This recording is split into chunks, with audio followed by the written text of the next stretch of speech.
그러나 그리스도의 개선 행렬에 언제나 우리를 참가시키시고 그리스도를 아는 지식의 향기를 어디에서나 우리를 통하여 풍기게 하시는 하나님께 감사를 드립니다.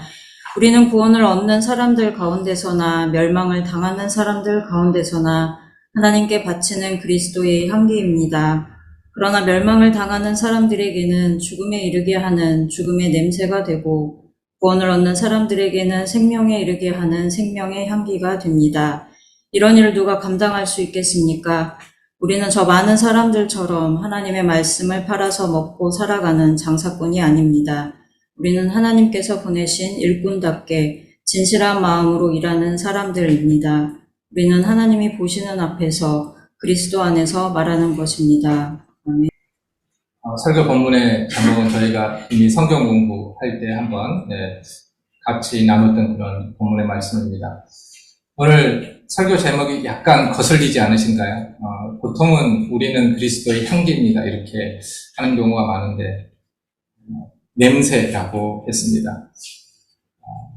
사실 냄새라는 이 단어는 중립적인 의미를 가지고 있습니다. 그래서 나쁜 냄새, 좋은 냄새, 불쾌한 냄새, 향기로운 냄새 이렇게 중립적입니다. 그런데 우리가 일상에서 사용할 때는 향기와 반대되는 그러한 부정적인 의미로서 자주 사용하다 보니까 이 냄새라는 말이 좀 중립적인 그런 단어임에도 약간은 거슬리는 그런 단어로 느껴질 수도 있는 것 같습니다. 보통 우리가 말할 때 너 냄새나 그러면은 좋은 의미로는 받아들이지 않잖아요. 너 좋은 냄새나 이렇게 이야기를 해야지 좋은 냄새구나 이렇게 생각을 합니다. 오늘 본문 말씀에 사용된 이 냄새는 상징입니다. 상징. 이 단어를 물리적으로 이해하면은 오늘 말씀을 상당히 오해하고요. 정반대로 생각할 수도 있습니다. 그래서 조심해야 되죠. 실제로 예수님께 살아계셨을 때 무슨 냄새가 났을까요? 혹시 생각해 보신 적 있으십니까? 그리고 그 예수님 곁에 여러분이 계시다면, 방 안에 있다면, 좋다, 이런 느낌이 들으셨을까요? 우리가 상식적으로 생각을 하면은, 지금의 중동 사람들과 예수님 당시의 유대인들은 조금 다른 민족이긴 하지만, 이렇게 생각해 보면은, 사람의 몸에서 나는 냄새는 보통 식습관? 어떤 음식을 먹는지에 많이 이렇게 달려 있습니다. 한국 사람들은 몸에서 다른 외국인들이 마늘 냄새가 난다고 그러잖아요. 그런 것처럼 먹는 음식과 관련이 되어 있습니다. 우리는 못 느끼지만 그래서 외국인들이 인천공항에 딱 도착하면 마늘 냄새가 난다라는 그런 이야기를 합니다. 예수님은 아마도 요즘 우리가 아랍 사람들, 비하하는 것은 아니고요. 아랍 사람들에게서 나는 냄새와 땀 냄새 이런 게 묘하게 당시에는 그렇게 향수가 그렇게 보편적이진 않았기 때문에 평소에는 그런 섞인 냄새가 나지 않았을까 그런 생각이 듭니다. 그런 예수님과 어떤 좁은 공간에 함께 있다. 여러분 그리스도의 냄새입니다. 이렇게 이야기했을 때 그게 결코 좋은 의미로서는 느껴지지 않을 것입니다. 조금 이렇게 상상을 하는데 이렇게 약간 불쾌한 생각이 드신다면은 오늘 본문 말씀을 위해서는 이런 상상이 조금 필요하기 때문에 참고 이 상상을 조금 가져가시면 좋겠습니다. 사람 몸에서 나는 냄새는 음식이나 또 어디에서 자느냐, 그 다음에 어떤 옷을 입느냐에 따라서 결정이 되죠. 그러니까 일상생활과 아주 밀접하게 관련이 되어 있습니다. 저는 생양파를 상당히 좋아하는데 아침에는 먹지 않습니다. 출근을 하고 이래야 되니까. 그런데 그거를 좋아해서 이렇게 먹으면 당연히 그 냄새가 나게 되지요. 이게 실제 생활에서도 그렇지만 상징적으로 이 냄새라는 단어가 사용될 때도 마찬가지입니다. 우리가 무엇을 믿고 무슨 말을 하느냐에 따라서 우리에게서 나는 냄새가 결정이 됩니다. 이런 냄새는 우리가 코로 맡는 것은 아니지만 눈으로 볼 수 있고 생각으로 판단할 수 있고 마음으로 느낄 수 있습니다. 이 냄새는 우리의 말과 태도와 행동에서 자연스럽게 퍼지게 됩니다. 그래서 이 원리에 따라서 우리가 그리스도와 또 그리스도에 관한 지식을 먹게 되면은 그리스도의 냄새가 나는 것입니다. 바울은 이 냄새가 좋은 냄새이기 때문에 이것을 향기라고 말을 했습니다. 그렇다면 지금 우리에게서는 어떤 냄새가 나고 있습니까? 이 질문을 할까 말까 고민을 했는데요. 이 질문을 하는 순간 진지해지죠. 마음속으로는 서로 피장파장인데 나는 냄새가 이렇게 생각할 수도 있습니다. 그래서 여러분 사실은 이런 게 어려운 말씀이에요. 왜냐하면 그게 설교를 하는 저에게도 적용되기 때문입니다. 그렇기 때문에 이런 말씀은 우리가 함께 스스로를 성찰해서 살펴보고자 드리는 말씀입니다. 여러분만을 몰아붙이는 말씀이 아닙니다. 이제 냄새에 대한 상징을 염두에 두고 오늘 본문 말씀을 잠깐 살펴보겠습니다. 그동안 몇 번 설교를 통해서 바울과 고린도 교회의 상황, 그리고 바울과 고린도 교회와의 어떤 관계에 대해서 말씀을 드렸습니다. 자주 이렇게 들어도 있는 부분이 있잖아요. 그래서 간략하게 이 상황들을 요약해 보겠습니다.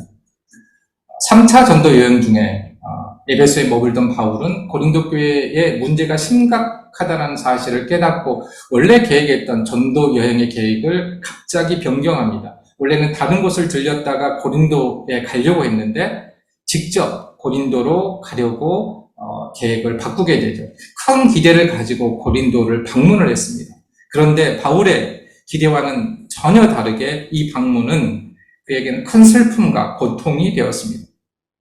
고린도 교회에는 자신들의 문제를 해결하기 위해서 바울에게 조언을 구하는 사람도 있었지만 그의 사도권을 부정하고 또 바울의 영적 지도를 거부하는 그러한 반대자들이 있었습니다.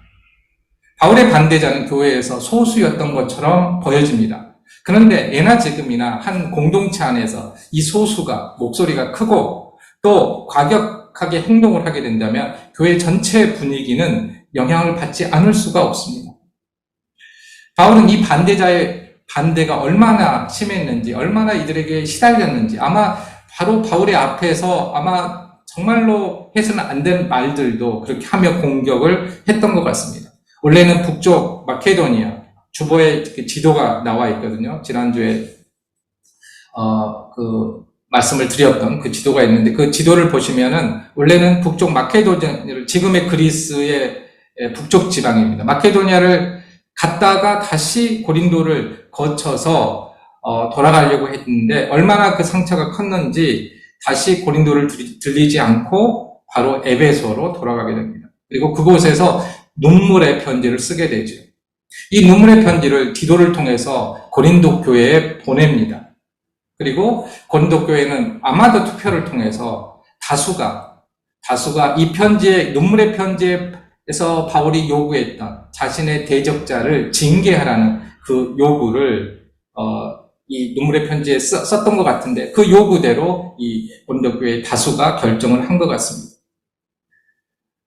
원래는 드로아라는 곳에서 이 디도와 바울이 만나기로 했습니다. 그런데 그 소식이 얼마나 급했는지 드로아에서 이걸 기다리지 못하고 바다를 건너서 마케도니아로 바울이 먼저 갔습니다. 왜냐하면 가는 길에 디도를 만나서 그 소식을 빨리 들을 수 있지 않을까. 이렇게 해서 마케도니아로 건너가게 됩니다. 이때 디도가 이 고린도 교회 소식을 전해 오는데요. 고린도 교회 성도들이 바울의 요청대로 그의 대적자들을 징계했고 또한 그뿐만 아니라 그의 대적자가 회개했다는 소식을 같이 가지고 온 것 같습니다. 그래서 다시 편지를 써서 징계를 받고 회개한 그 대적자를 용서하고 위로하고 사랑하라고 권면을 합니다. 그 편지의 내용이 고린도후서 2장에서 9장까지의 그 편지입니다. 인간적으로 생각했을 때 바울이 이렇게 짧은 시간 동안 그들이 회개했어 이 말을 듣고 그 섭섭함과 그 분노가 완전히 사라졌을까요? 성경에서 말하고 있지 않지만 그렇게 바울도 사람이라면 쉽게 그 섭섭함과 분노가 사라지지 않았을 것입니다. 그런데 그것과는 개인적인 섭섭함과 분노와는 별개로 그들을 용서한 이유는 사탄에게 속아 넘어가지 않기 위해서라고 말을 합니다. 사탄의 목적은 잘못을 저지른 성도가 회개하지 못하도록, 처음에는 잘못을 저지르도록 유혹을 하고요. 그 다음에는 잘못을 저지른 다음에 회개하지 못하도록 그렇게 유혹을 하고요. 여기서 근데 끝나는 것이 아니라 회개를 해도 다시 용서받지 못해서 사랑의 공동체에서 이탈하도록 한다는 것입니다. 바울은 이 사탄의 계획을 알고 있었기 때문에 개인적인 감정과는 별개로 이들을 교회 차원에서 용서해야 된다라고 이야기를 했던 것입니다. 그런데 오늘 본문 말씀의 14절부터 편지 분위기가 확 바뀌게 됩니다. 이전까지는 바울이 얼마나 자신이 힘들었는지, 큰 환난을 당했는지, 얼마나 큰 고통을 당했는지에 대해서 이야기를 하고 있는데 13절에서 눈물의 편지를 들고 간 디도가 답변을 가져오기를 막 기다리고 있죠. 근데 그 기다리는 모습을 보면은 바울이 굉장히 불안해하는 모습을 알 수 있습니다. 바울이 디도를 고린도에 보내고 에베소에서 이제 드로아로 바울이 갔는데 하나님께서는 이곳에 드로아의 문을 열어주셔서 전도할 수 있는 큰 성과를 낼 수 있는 상황을 만들어 주십니다. 그런데 바울은 그 기회를 포기하고 이 불안한 마음에 마케도니아로 넘어갔습니다. 디도를 빨리 만나고 싶어서 그랬던 것이죠. 결국 디도를 만났고 자신의 권면을 수용한 고린도 교회의 결정으로 그의 근심은 14절에서 감사로 바뀌게 됩니다. 큰 고생을 했다, 환난을 당했다, 그리고 고린도 교회 문제가 해결이 안 돼가지고 굉장히 불안해하면서, 그리고 그 불안함이 실제로 큰 전도의 성과를 포기하고 바다를 건널 만큼 그렇게 컸었는데 분위기가 완전히 바뀌어서 감사로 그 분위기가 또 바울의 어떤 태도가 바뀌게 된다는 것입니다. 바울은 하나님께 두 가지를 감사했습니다. 근데 그의 감사 표현에는 냄새 상징과 관련된 두 가지 이미지가 여기에는 담겨져 있습니다. 이 두 가지 이미지 중 바울이 어떤 이미지를 사용하려고 했는지는 정확하게 알 수 없습니다. 그런데 이 이미지는 유대계 그리스도인들과 유대 전통을 잘 모르는 이방인들, 그러니까 그리스계 성도들, 그들의 입장에서 각각 자신에게 익숙한 어떤 이미지를 떠올리도록 의도했던 것 같습니다. 그러니까 우리도 같은 말을 하더라도 자신의 경험에 따라서 떠올리는 그 의미가 다르잖아요. 그렇습니다. 먼저 유대계 성도들은 바울의 말에서 구약의 성전 제사의 이미지를 떠올렸을 것입니다. 구약 성전에서 이렇게 제사를 드릴 때 제물뿐만 아니라 향을 바쳤습니다. 향을 태워서 바쳤습니다. 이 향 냄새는 하나님을 기쁘시게 하는 것이라고 말하는데요. 신약시대의 이 향은 비유적으로 우리의 죄를 위해서 십자가에서 죽으신 예수 그리스도를 가리킵니다. 즉 예수님은 자신을 희생 제물로 드려서 하나님을 기쁘시게 하는 향기가 되셨습니다. 따라서 이 예수 그리스도에 대한 복음을 널리 퍼뜨리는 이 이미지는 마치 성전 제사 때 향을 피워서 하나님께 올려드리는 이 이미지와 중복된다는 것입니다. 결국 이것이 하나님을 기쁘시게 하는 행동이다라고 유대계 그리스도인들은 이 향기라는 이 단어 속에서, 상징 속에서 연결시켰다라고 볼 수 있는 것이죠. 또 하나는 로마 군인이 전쟁에서 이기고 돌아오는 개선 행진의 이미지가 여기에는 담겨져 있습니다. 많은 신학자들은 이 이미지가 강하다라고 이야기를 합니다. 자, 로마군이 전쟁에서 이기고 이렇게 들어오면은 퍼레이드를 하거든요. 로마 시내를 관통하는 퍼레이드인데 이 퍼레이드의 최종 목적지는 만신전이라고 말하는 판테온입니다. 즉 로마에 가면 볼 수 있는데요. 여기에는 모든 신들이 모셔져 있고 그 다음에 마지막에 이곳에 제사를 드릴 때 향을 드리게 됩니다. 행진을 할 때는 이제 승리한 군인들이, 로마 군인들이 앞에 서고 뒤에는 전리품과, 여기에는 이 전리품 중에는 향도 들어있었고요. 그리고 마지막에는 패전 국가의 포로들이 끌려 오게 됩니다. 그러니까 아마 그리스계 유대인들은 향기라는 이 단어, 그리스계 성도들은 향기라는 이 단어를 들었을 때 이 로마 군인들의 개선 행렬을 생각했을 것입니다. 바울은 이 두 가지 이미지를 모두 오늘 본문에서 냄새라는, 향기라는 단어를 설명하기 위해서 사용하고 있습니다. 그런데 바울은 우리가 그리스도의 냄새라는 말의 의미를 생생하게 전달하기 위해서 이 상징을 사용하는데 일관되게 이 상징의 이미지를 사용하지 않습니다. 그래서 많은 사람들이 이 본문 말씀을 읽을 때 이게 무슨 의미일까 혼돈을 일으키기도 합니다. 하지만 이 두 가지 냄새에 대한 배경이 있다, 상징을 사용하고 있다, 이걸 생각하시고 오늘 본문 말씀을 함께 보시면 좋겠습니다.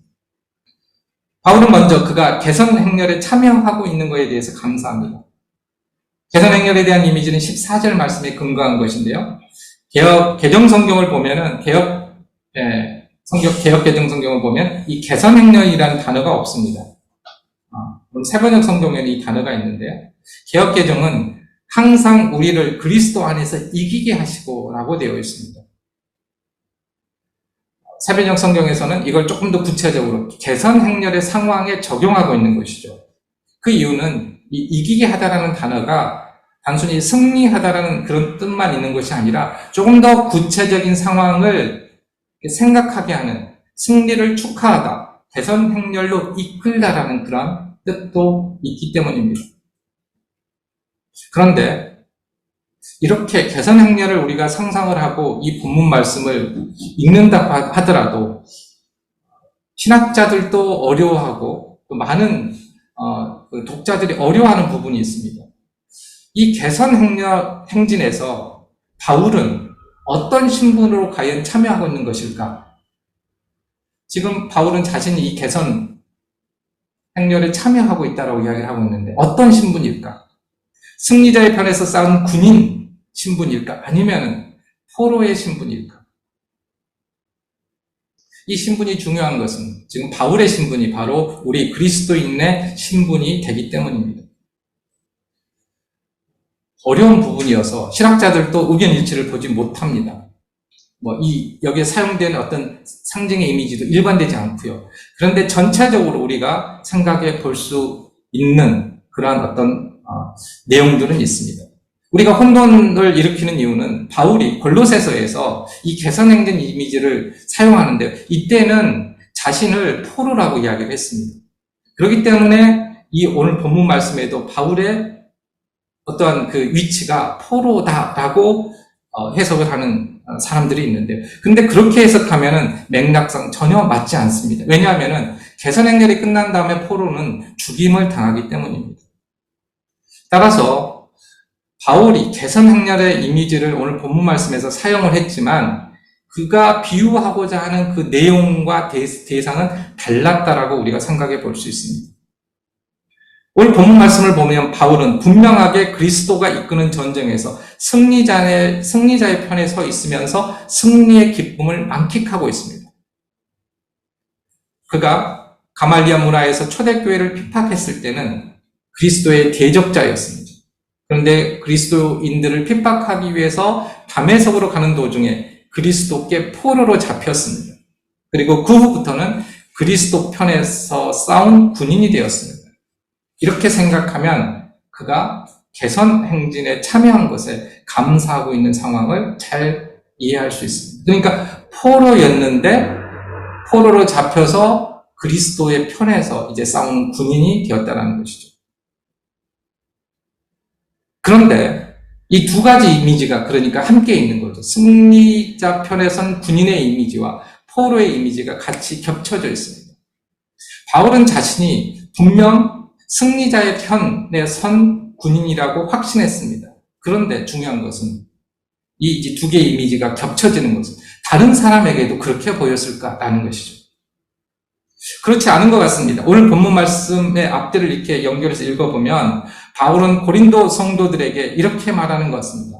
여러분, 제 모습이 지금 아주 치열한 전투 때문에 몸이 여기저기 상해서 포로처럼 보여도 사실 저는 승전국의 군인입니다. 제 뒤에 끌려오는 저 사람들 겉모습은 멀쩡해 보여도 저 사람들이 패전국의 포로입니다. 따라서 저는 이기는 편에 서게 해주신 하나님께 감사합니다. 만약에 그리스도의 포로가 되지 않았다면 저는 저 사람들처럼 저렇게 포로로 끌려왔을 것입니다. 이런 의미가 여기에는 담겨져 있는 것 같습니다. 그의 이런 감사는 오늘 그리스도의 편에 서서 세상과 싸우는 그리스도인의 감사이기도 합니다. 우리의 겉모습이 상처투성이인 포로처럼 보여도 우리가 그리스도의 편에 서 있다면 승리자라는 것입니다. 두 번째로 바울은 자신들을 통해 각 처에서 그리스도를 아는 냄새를 나타내시는 것에 대해서 감사합니다. 그리스도를 아는 냄새를 나타내시는 것에 대해서 감사합니다. 오늘 본문 말씀에서는 서로 다른 두 단어가 쓰여졌어요. 하나는 냄새고 하나는 향기입니다. 그런데 사번역 성경 이 모두 단어를 다 향기라고 번역을 했습니다. 그래서 오늘 본문 말씀을 이해하기 위해서는 사번역 성경보다는 개역개정 성경을 보시는 게 더 도움이 될 것 같습니다. 그러니까 14절에 그리스도를 아는 지식의 향기, 이거는 그리스도를 아는 냄새이고요. 16절에 죽음의 냄새는 그대로 죽음의 냄새라고 할 수 있고 생명의 향기는 생명의 냄새라고 번역하는 것이 좋겠습니다. 이 세 개의 단어가 같은 단어입니다. 그리고 이에 비해서 15절에 그리스도의 향기라고 할 때 이 단어는 냄새와는 다른 좋은 냄새를 뜻하는 그런 향기입니다. 이런 언어 사용을 보면 바울이 이 냄새가 나는 과정이 어떤 방식으로 냄새 나는지 이것을 말하고 있다라고 생각이 됩니다. 14절 말씀에 따르면 바울과 그의 동역자들에게서 나는 이 냄새의 재료, 냄새의 원료는 그를 또는 그에 대해 아는 것이라고 말합니다. 그를 아는 것, 그에 대해 아는 것, 그게 냄새가 나게 하는 근본적인 재료라는 것이죠. 여기서 말하는 그는 하나님과 예수 그리스도를 가리킵니다. 즉 하나님과 예수 그리스도를 알고 있기 때문에 그래서 하나님의 뜻에 따라서 생각하고 행동하기 때문에 그들에게서 하나님과 그리스도의 냄새가 난다고 말하는 것입니다. 우리가 양파를 먹으면, 마늘을 먹으면, 한식을 먹으면 거기에 따르는 냄새가 나는 것처럼 마찬가지입니다. 악한 생각에 따라 악한 행동을 하는 사람에게서는 악한 냄새가 나고 선한 생각을 따라 선한 행동을 하는 사람에게서는 선한 냄새가 납니다. 이 말은 역으로 사람에게서 나는 냄새로 그 사람 안에 무엇이 누가 있는지를 알 수 있다는 것입니다. 지난번에 저희 서로 듣고 싶은 말 무엇인지 이야기한 적이 있죠. 이쁘다, 똑똑하다, 좋은 사람 같다, 당신이 좋다, 이런 말. 저희 교회는 그렇게 듣고 싶은 말을 해주는 교회입니다. 저는 목사 같다라는 말을 좋은 의미로서, 요즘에는 꼭 붙여야 돼요. 좋은 의미로서. 찾기는 참 힘들지만 아무튼 좋은 의미로 목사 같다는 말을 듣고 싶다라는 이야기를 했었는데요. 여전히 저는 교회 공동체 안에서는 그런 말을 듣고 싶은데 교회 밖에서는 예수 믿는 사람 같다는 말을 듣고 싶습니다. 그러니까 저에게 예수 믿는 사람의 냄새가 굳이 제가 목사라는 사실을 밝히지 않아도 다른 걸 하지 않아도 예수 믿는 사람 같다라는 그런 생각을 할 수 있도록 그 냄새가 났으면 좋겠습니다. 바울 사도는 하나님과 그리스도를 아는 지식으로 인해서 자신에게 나는 냄새에 대해서 16절에서는 구원을 얻는 사람들 가운데서나 멸망당하는 사람들 가운데서나 하나님께 바치는 그리스도의 향기라고 합니다. 이 냄새가 향기인 이유는 그것이 그리스도에게서 나기 때문입니다. 그리스도 때문에 나기 때문에, 그리스도 때문에 나는 냄새이기 때문입니다. 예수님은 자신을 희생제물로 하나님께 바치셨습니다. 그리고 희생제물의 냄새는 하나님을 기쁘시게 했기 때문에 향기가 되었습니다. 우리가 잘 생각해야 되는 것은 이 향기의 기준은 우리가 판단하는 게 아니라는 것이죠. 하나님께서 기뻐하시는 것, 그게 향기의 기준이라는 것입니다. 그리고 더 나아가 이 예수 그리스도의 십자가의 희생을 전하는 사람들도 하나님을 기쁘시게 하기 때문에 복음을 전하는 그 사람 자신이 이제 하나님께 향기가 되었습니다. 스스로 그리스도 때문에 몸에서 향기가 났는데 그것을 내뿜다 보니까 그 자신이 향기가 되었다는 것이죠. 바울도 그리고 우리도 예수 그리스도를 아는 지식에 따라 그를 믿고 그를 전하고 있다면 하나님께 향기입니다. 좋은 냄새입니다. 그런데 이 향기는 아주 특별한 기능이 있습니다. 예수 그리스도로 인해서 풍기는 이 냄새가 그를 믿는 사람에게는 생명의 냄새가 되지만 믿지 않는 사람에게는 죽음의 냄새가 된다는 것입니다. 어떻게 같은 냄새가 이럴 수 있을까요? 우리가 살아가면서 비슷한 경험을 일상에서 할 수 있을까요? 예를 들면은 제가 생각을 하다가 이 음식물 알레르기가 유사한 것 같아요.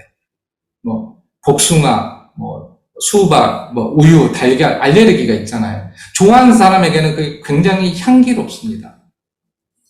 하지만 이 알레르기가 있는 사람은 이 냄새가 죽음의 냄새입니다. 갑자기 쇼크를 경험할 수 있기 때문입니다. 이처럼 누군가에게는 향기이지만 다른 누군가에게는 그를 죽음에 이르게 하는 독가스와 같을 수 있다는 것이죠. 하나님께 예수 그리스도의 십자가 사건을 믿지 않는 사람은 예수님에 대해서 이야기를 들을 때마다 그렇게 싫어할 수가 없습니다. 들으면 들을수록 적대적이게 됩니다. 이집트의 파라오가 재앙을 당하면서도 그의 마음이 더욱더 완악해져 가는 것과 같습니다. 점점 복음을 전할수록 들을수록 복음에서 멀어지게 됩니다. 예수 그리스도에 대한 복음을 전하는 일은 누군가에게는 향기를, 누군가에게는 독가스를 전하는 것과 같습니다. 향기를 향기로 받아들이지 못하기 때문에 향기에 질식해서 죽는 것과 같습니다. 따라서 복음을 전하는 삶은 아주 고단하고 힘들고 위험한 삶입니다. 그래서 바울은 누가 이런 일을 감당할 수 있겠는가라고 묻습니다. 여기에 대해서 바울이 직접 답은 하고 있지 않습니다.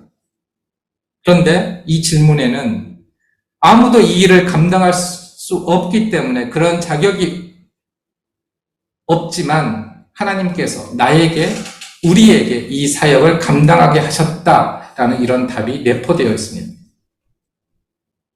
이런 숨겨진 답의 근거에서 17절에서 우리는 저 많은 사람들처럼 하나님의 말씀을 팔아서 먹고 살아가는 장사꾼이 아니다라고 말합니다. 그들은, 바울을 포함한 그들은 하나님께서 보내신 일꾼답게 진실한 마음으로 일하고 하나님께서 보시는 앞에서 그리스도 안에서 말하기 때문입니다. 이미 바울 시대부터 예수님의 이름을 팔아서 이익을 보려는 사람들이 많았습니다. 사도행전 19장을 보면요, 바울이 에베소에서 귀신을 몰아내고 기도로 병을 치유하는 기적을 행했던 적이 있습니다. 이 모습을 보고 귀신 축출가로 행세하며 떠돌아다니던 스게와라는 자칭 유대인 제사장과 7 아들들도 똑같이 그 모습을 보고 예수님의 이름으로 귀신을 쫓아내려고 합니다. 그러니까 이를 통해서 명성을 얻고 돈을 벌려고 한 것이죠. 그런데 이때 귀신이 나는 예수도 알고 바울도 알지만 당신은 도대체 누구요? 당신들은 도대체 누구요? 라고 말하면서 그들을 눌러서 이기고 몸을 상하게 합니다.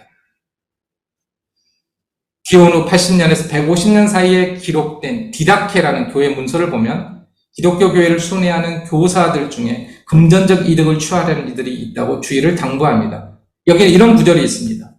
사도는 떠날 때 다음 날 밤 숙소를 찾을 때까지 빵 외에는 아무것도 가져가지 말아야 합니다. 그러나 그가 돈을 요구한다면 그는 거짓 선지자입니다. 17절 세번역 성경에서 하나님의 말씀을 팔아서 먹고 살아가는 장사꾼이라는 이 표현은 영리를 목적으로 행상을 하다라는 그런 뜻이 여기에 있습니다. 이 단어는 바울 시대 당시 소피스트라는 철학자들을 비난할 때 사용하는 단어입니다. 5세기 초대교회 교부였던 크리소스톰은 그들을 소피스트를 가리켜서 이렇게 말했습니다. 자신의 이익과 명성을 위해서 말장난으로 가식적인 웅변을 늘어놓는 사람들. 바울 시대나 오늘날에나 하나님과 예수 그리스도 이름을 사용해서 자신의 명성과 이익을 얻으려는 사람들이 있습니다. 그런 사람들은 나쁜 의미의 장사꾼입니다. 그들은 스스로 그리스도 편에 선 군사라고 생각할지는 모르겠지만, 그리고 겉으로는 그렇게 보이려고 애쓸지는 모르겠지만 개선 행렬 끝에서 포박된 채 끌려오는 포로들입니다. 그들은 결코 승리의 기쁨을 누리지 못할 것입니다. 사랑하는 성도 여러분, 우리에게서는 어떤 냄새가 납니까? 더 나아가서 우리는 어떤 냄새입니까? 우리의 말과 태도와 행동이 우리의 냄새입니다. 우리가 예수 그리스도를 믿고 그에 대한 복음을 전한다면 그리스도의 냄새입니다. 향기입니다. 바울 사도는 확신 있게 말합니다. 지금 환난과 고통을 당하고 있다고 싸움에서 진 것은 아닙니다. 그리스도의 편에 선 사람이 승리자입니다. 그 사람이 개선 행렬에 참여하고 있는 사람입니다. 그러니 미리 승리자인 것처럼 보이려고 하나님의 말씀을 팔아먹는 장사꾼이 되지 말아야 합니다. 잠시 그런 사람들이 승리자처럼 보일지 모르겠지만 사실은 개선 행렬 뒤에서 끌려오는 포로들입니다. 오늘 예배에 참석하신 모든 성도님들이 개선 행렬에 참여하는 그리스도의 냄새가 되시기를 주님의 이름으로 축복합니다.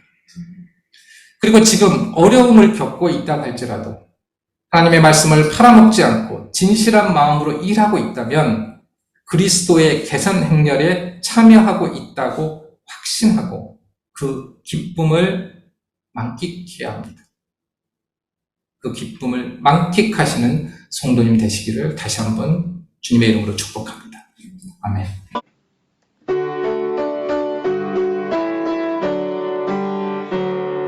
주여 우리 축복하소서.